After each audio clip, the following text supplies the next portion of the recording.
Kalau lihat di media sosial sekarang lagi ramai insiden di Desa Wadas, Purworejo, Jawa Tengah berkenaan dengan pembangunan bendungan bener yang diproyeksikan bisa menjadi eh, bahan suplai irigasi, pengadaan air bersih, pembangkit listrik, juga untuk mengantisipasi banjir.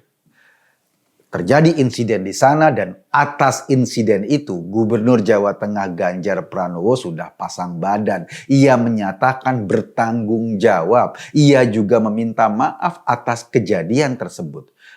Ganjar bahkan tidak membela diri secara berlebihan. Kita mengapresiasi sebagai sikap seorang pemimpin. Ganjar berdiri di depan dengan tangan masih dibebat perban sehabis kecelakaan sepeda 2 hari sebelumnya. Ganjar datang ke lokasi. Mungkin masih terasa ngilu bekas operasinya karena tangannya memang patah. Tapi ia tetap datang. Ia ingin memberi ketenangan kepada warga di sana. Singkatnya, seorang Ganjar Pranowo memanggul beban itu di pundaknya. Tapi serangan masih aja masif, semua diarahkan ke Ganjar. Bisa dimaklumi sih, Ganjar kan seorang tokoh gubernur yang surveinya paling moncer sebagai kandidat capres yang akan menggantikan kepemimpinan Jokowi pada 2024 nanti. Saya ingin memberikan perspektif. Tentu saja sebagai ketua umum Ganjaris dimungkinkan pandangan saya ada bias-biasnya. Ya tapi nggak apa-apa kan. Saya hanya ingin memberikan sudut pandang yang mungkin bisa menambah informasi bagi kita semua. Gini, proyek pembangunan bendungan bener di Purworejo adalah salah satu dari proyek strategis nasional. Pada periode ini ada 65 bendungan dibangun oleh pemerintahan Jokowi. Dari 65 itu 14-nya berlokasi di Jawa Tengah. Tentu bukan hanya bendungan, Jokowi ngebut membangun berbagai infrastruktur. Sebab setelah sekian puluh tahun, infrastruktur Indonesia ini emang amat ketinggalan. Indonesia nggak akan pernah bisa melompat menjadi negara maju kalau prasarana dasarnya untuk kemajuan tersebut tidak pernah disiapkan. Semua pembangunan infrastruktur itu butuh lahan.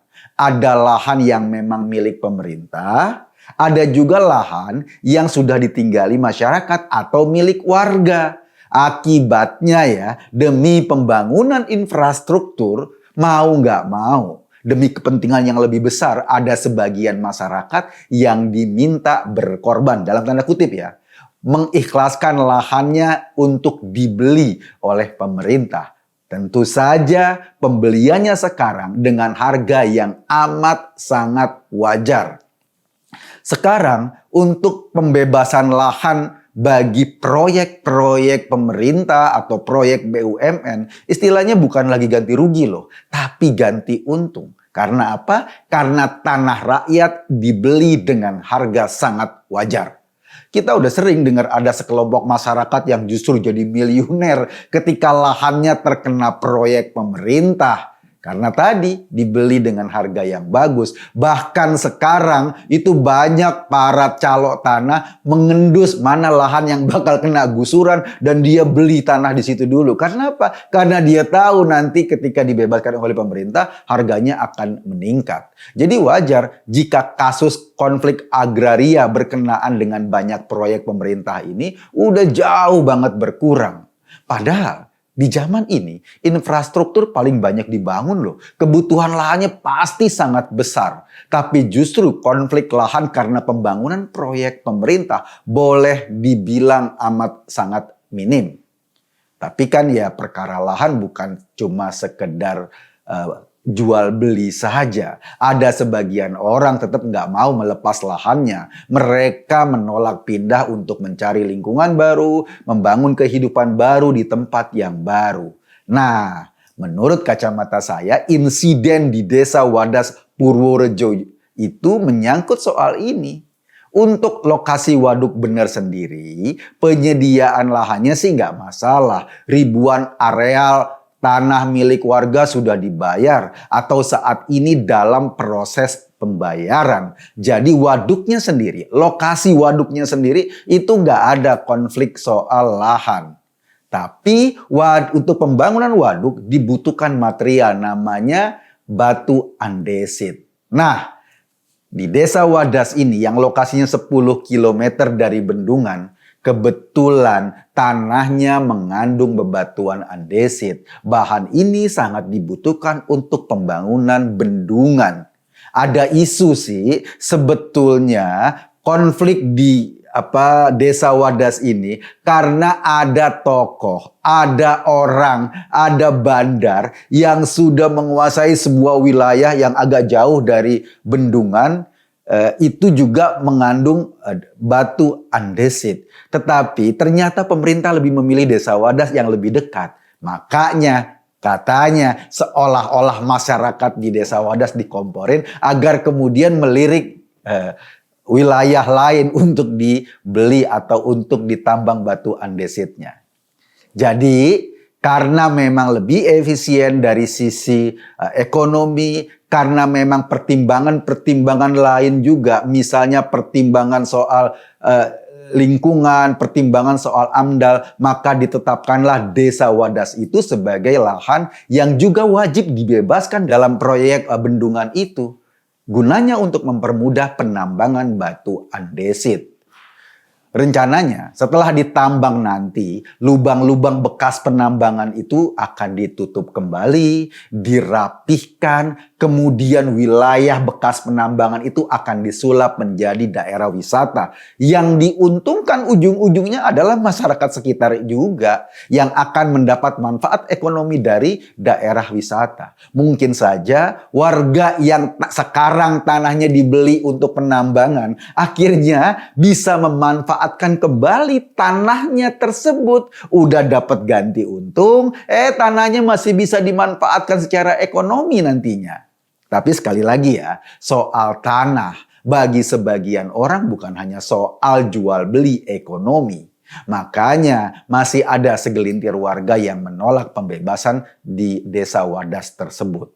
Kira-kira dari 617 area lahan yang rencananya akan dibebaskan di Desa Wadas, 346 sudah setuju. Warganya sudah setuju untuk dibebaskan. Sementara yang menolak ada 133 area lahan.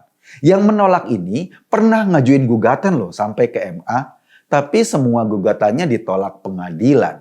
Ini tandanya apa? Tandanya proses hukum penambangan batu andesit di sana sebetulnya udah nggak ada masalah. Keputusan hukumnya sudah inkrah, sudah berkekuatan hukum tetap.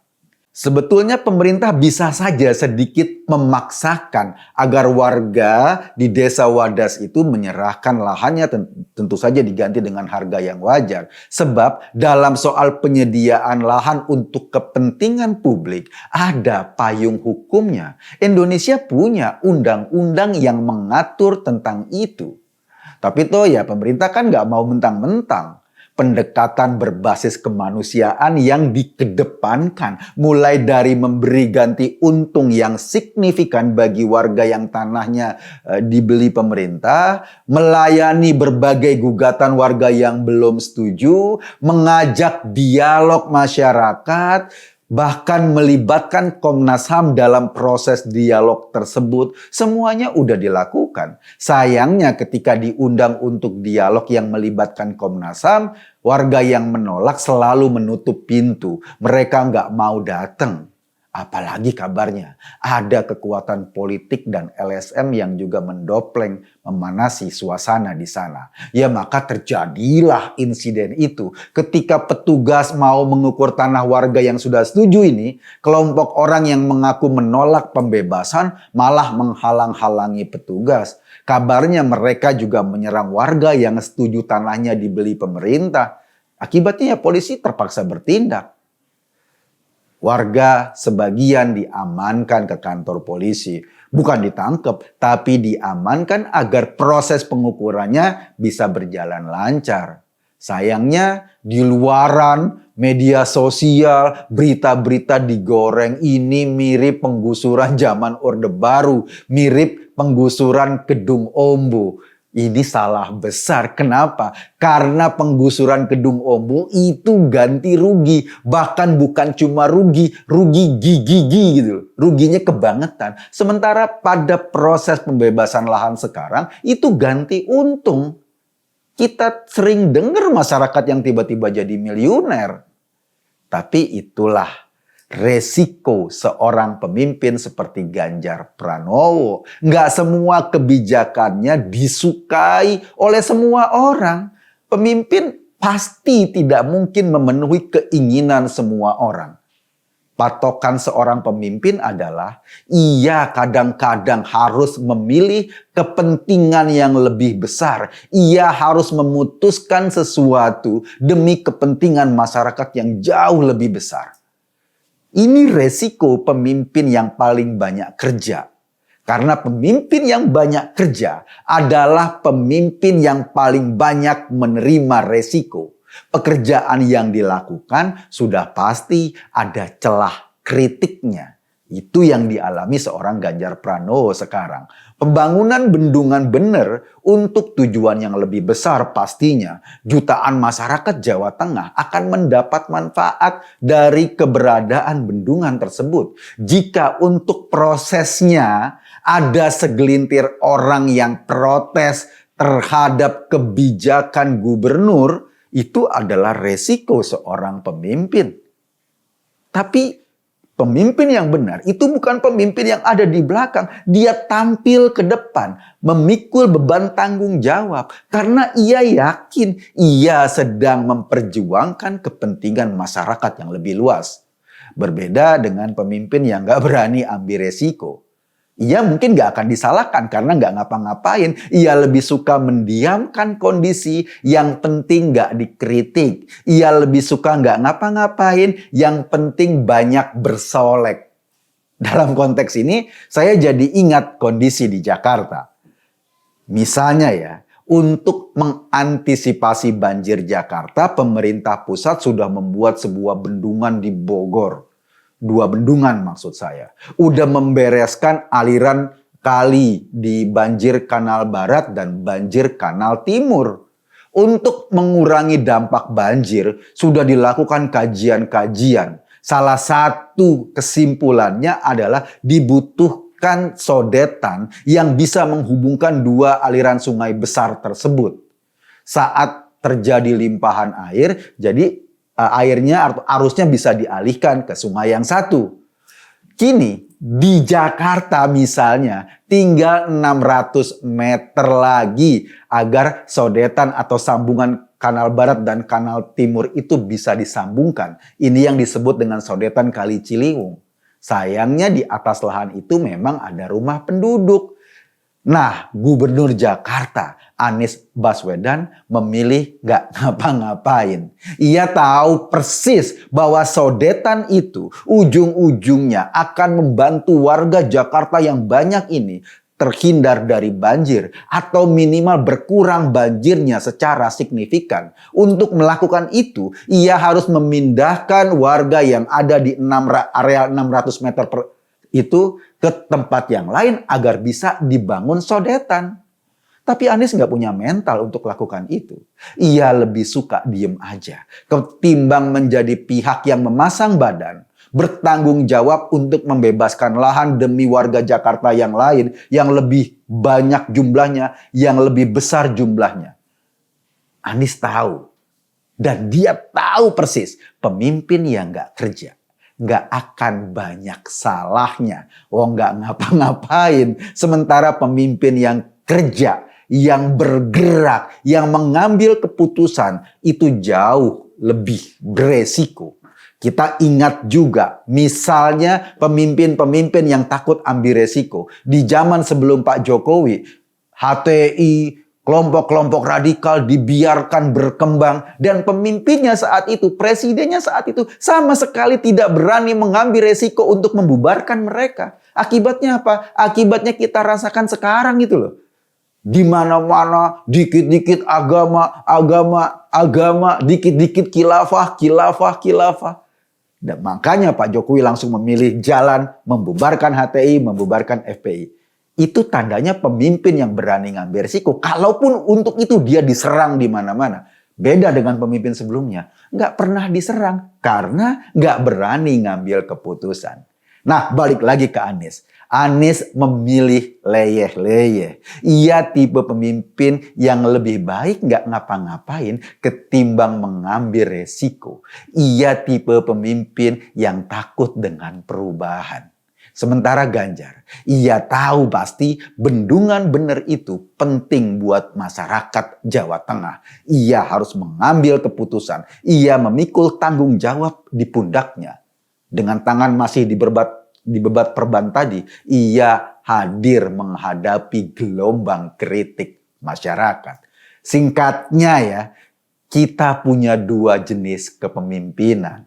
Pemimpin yang kerja, pemimpin yang ngambil keputusan, pemimpin yang berani untuk berdiri di depan demi kepentingan masyarakat yang lebih besar. Itu memang beresiko dikritik kanan kiri seperti yang dialami Ganjar Pranowo sekarang. Dan ada lagi pemimpin yang sukanya rebahan, nggak ngapa-ngapain. Karena nggak ngapa-ngapain, otomatis nggak banyak buat salah. Karena nggak kerja. Itu yang ada. Di antara dua model pemimpin ini Anda bisa memilih salah satunya. Bisa memilih pemimpin rebahan, bisa memilih pemimpin yang kerja. Saya, Eko Kuntadi, hanya mengajak Anda berpikir. Kesimpulannya ya terserah Anda. Terima kasih.